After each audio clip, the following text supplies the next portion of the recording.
नमस्कार दोस्तों, स्वागत है आपका हमारे एक नए वीडियो में।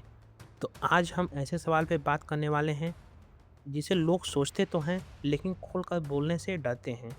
सवाल सीधा है, क्या हमें इस दुनिया में बच्चे पैदा करना चाहिए या फिर नहीं? सुनने में ये सवाल आपको थोड़ा-सा अजीब लगेगा, थोड़ा कंट्रोवर्शियल भी लगेगा, लेकिन जब आप सच में लॉजिकली सोचेंगे तो सवाल अनकंफर्टेबल ज़रूर है, पर गलत नहीं। आज हम इसी पर बात करेंगे, बिना किसी इमोशनल फ़िल्टर के, बिना किसी सोसाइटियल प्रेशर के। तो चलिए सबसे पहले हम रियलिटी को देखते हैं कि हम किस दुनिया में जी रहे हैं। एक ऐसी दुनिया जहाँ पे पैसे कमाना बहुत ही मुश्किल हो गया है, कंपटीशन इंसेन लेवल पर है, मेंटल स्ट्रेस नॉर्मल बन चुका है, लोग एक दूसरे का इस्तेमाल कर रहे हैं, ट्रस्ट रेयर है, क्राइम, डिप्रेशन, एंजाइटी सब बढ़ रहा है और सबसे बड़ी बात, कोई गारंटी नहीं है कि आपकी लाइफ अच्छी ही होगी। आप चाहे कितनी भी प्लानिंग कर लो, लाइफ में रैंडमनेस बहुत ही ज़्यादा है। अब सोचो, आप एक ऐसे इंसान को इस सिस्टम में डाल रहे हो, क्या आपने उससे पूछा? नहीं। फिर भी आप उसे यहाँ धकेल देते हो और कहते हो कि अब सर्वाइव करो। अब यह एक अनकंफर्टेबल लेकिन लॉजिकल सवाल, अगर किसी को ऐसी सिचुएशन में डालना हो जहाँ पेन है, स्ट्रगल है, अनसर्टेनिटी है, तो क्या आपको उसकी परमिशन ज़रूरी नहीं होनी चाहिए? लेकिन प्रॉब्लम यहाँ पर ये है कि बच्चे से परमिशन नहीं ली जा सकती। मतलब क्या हुआ? आप एक डिसीजन ले रहे हो जिसका इम्पैक्ट पूरी लाइफ उस इंसान को झेलना है और उसकी लाइफ अगर ख़राब निकलती है, अगर वो सफ़र करता है, अगर वो डिप्रेशन में चला जाता है, तो ये रिस्क लेने का क्या आपको अधिकार है? सच बोलूँ तो ये डिसीजन काफ़ी सेल्फिश है।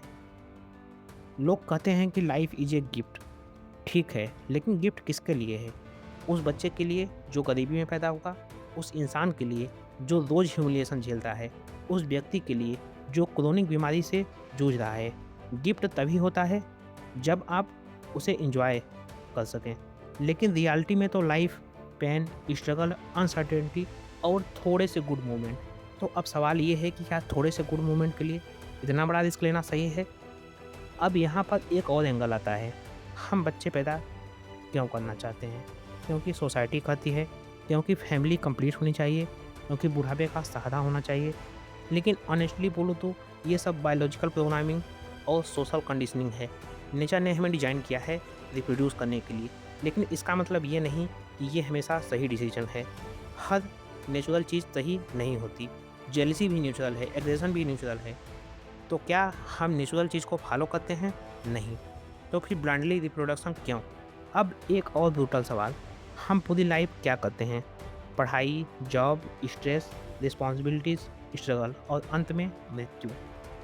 मतलब ये एक पूरा साइकिल है जिसमें आप स्ट्रगल करते हो और फिर सब खत्म।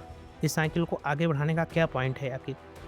अगर लाइफ में इतना स्ट्रगल है, जहाँ पे थोड़े से कुछ गुड मोमेंट्स हैं, लेकिन दुःख इतना ज़्यादा है, इतनी अनसर्टेनिटी है, तो क्या हमें नए लोगों को इसमें धकेलना चाहिए या फिर नहीं?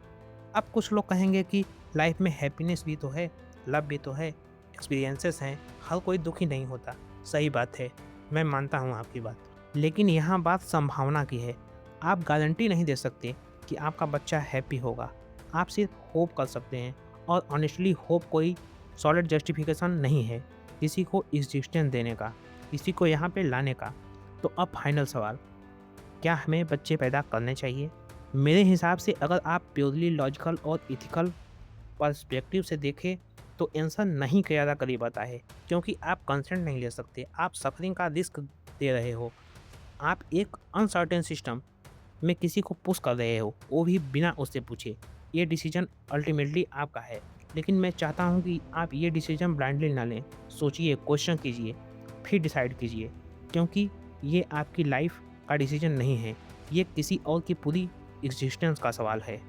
तो आपको ये पर्सपेक्टिव अलग लगा तो वीडियो को लाइक करें, शेयर करें और कमेंट्स में बताएं कि आप क्या सोचते हैं।